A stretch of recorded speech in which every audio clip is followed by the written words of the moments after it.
Hi friends, இன்றைக்கி எல்லாருக்கும் ஒரு உபயோகமான ஒரு வீடியோ தான். யாரும் தள்ளி விட்டுட்டு போகாதீங்க. வீடியோ கடைசியில் பாருங்கள்.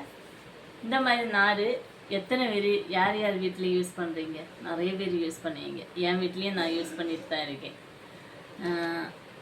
இது எதுக்காக நான் சொல்கிறேன்னா, வேற ஒன்றும் இல்லை. இந்த நார் நம்ம எடுத்து யூஸ் பண்ணும்போது ஃபஸ்ட்லேருந்து நம்ம யூஸ் பண்ணும்போதும் நம்ம ஒரு சில பாத்திரங்கள்ல எல்லாம் நம்ம தேய்க்கும் போது இதில் இருக்குது பார்த்தீங்களா?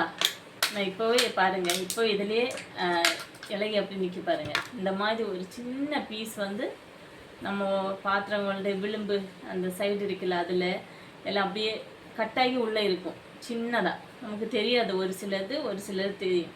அதே மாதிரி தயவு செய்து யாருமே இந்த நார் வச்சு நம்ம டீ வடிகட்டுவோம்ல, அதிலெல்லாம் வச்சு தேய்க்காதீங்க. உங்களுக்கு நம்ம அவசரத்தில் நம்ம தேய்ச்செல்லாம் பார்த்து தான் தேய்ச்சோன்னு தேய்ச்சி கழுவி வைப்போம். அவசரத்தில் நம்ம லைட்டாக தண்ணியில் அலசிட்டு டீ ஊற்றுவோம்.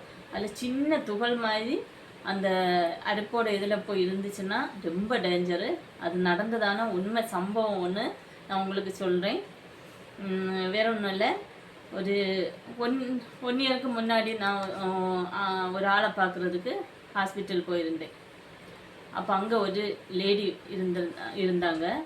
அவங்க ரொம்ப டென்ஷனில், ரொம்ப அழுது, ரொம்ப இதில் இருந்தாங்க. யார் பார்த்தாலும் எல்லார்ட்டையும் அழுதுட்டு ஏதோ சொல்லி இருந்தாங்க.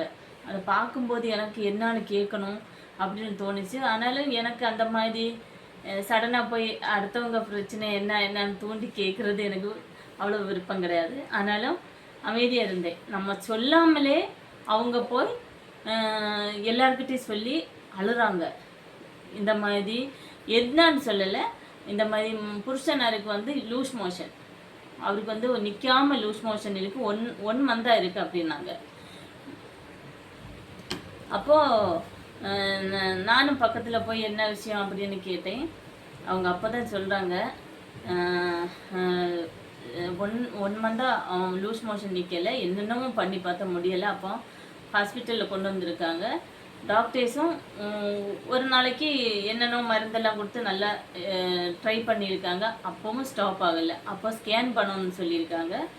ஸ்கேன் பண்ணி பார்த்துட்டு தான் டாக்டர்ஸ் சொல்லியிருக்காங்க. அந்த ஸ்கேனில் தெரிஞ்சிருக்கு இந்த மாதிரி நார் இருக்குல்ல, இதோட ஒரு சின்ன துகள் மாதிரி தான், சின்னதாக ஒரு துகள் மாதிரி ஒன்று அந்த உணவு பாதையில் போய் குத்தி அப்படியே ஸ்ட்ராங்காக அப்படியே நிற்குது. என்ன தான் மருந்து கொடுத்து, என்ன தான் அவங்க சாப்பிட்டு, என்ன தான் இது பண்ணாலும் வெளியே வரல. அதுதான் ப்ராப்ளம் அவங்களுக்கு லூஸ் மோஷனுக்கு. ஒன் மந்தாக லூஸ் மோஷன் போடுறதுனால அவங்க ரொம்ப வீக் ஆகிட்டாங்க. உடனே ஆப்ரேஷன் பண்ணணும் அப்படின்னு சொல்லி உடனே அதை ஆப்ரேஷன் பண்ணி இது பண்ணிட்டாங்க. அந்த லேடி அப்போ தான் கதறாங்க. அப்போ தான் சொல்கிறாங்க, நான் தெரியாமல் இதை யூஸ் பண்ணிட்டேன். யூஸ் பண்ணுறது தப்பு கிடையாது, ஆனால் எப்போவும் கவனமாக இருங்க இது யூஸ் பண்ணும்போது, சரிங்களா? இன்னொரு விஷயம், தேங்காய் நார். இது எத்தனை பேர் இதை நல்லா க்ளீன் பண்ணிட்டு தேங்காய் துருவீங்க? கவனமாக இருங்க நண்பர்களே. நம்ம எது நிசாரமாக ஓகே இதில் எந்த ப்ராப்ளம் வராதுன்னு நினைக்கிறோமோ அதுதான் நமக்கு ரொம்ப டேஞ்சரான ஒரு விஷயம். இதில் நான் உங்களுக்கு காண்பிக்கிறதுக்காக நான் இது நல்லா க்ளீன் பண்ணலை. இந்த மாதிரி வச்சுட்டு ஒரு சிலர் என்ன பண்ணுவாங்கன்னா தேங்காய் துருவோம். நம்ம தேங்காய் துருவும்போது இப்படி ஆக்குறோம் பார்த்தீங்களா? அப்போ இது மாதிரி இருக்கிற இதெல்லாம் நமக்கு தேங்காயிலையும் எல்லாம் ஒரு சிலர் அவசரத்தில் நம்ம கவனிக்காமல் சின்ன துகள் போதும், ரொம்ப பெருசாக எல்லாம் வேண்டாம், இந்த மாதிரி ஒரு சின்ன துகள் போதும்.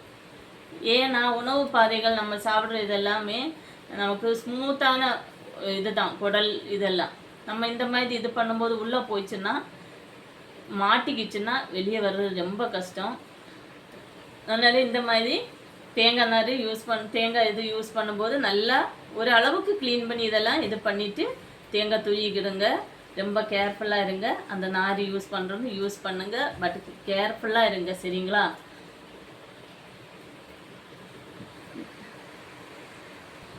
இந்த வீடியோ எல்லா நண்பர்களுக்கும் பயனுள்ளதாக இருக்கும்னு நான் நம்புகிறேன். இந்த வீடியோ பிடிச்சிருந்தா லைக் பண்ணுங்கள், ஷேர் பண்ணுங்கள், கமெண்ட் பண்ணுங்கள், மறக்காமல் சப்ஸ்கிரைப் பண்ணி சப்போர்ட் பண்ணுங்கள். ஓகே.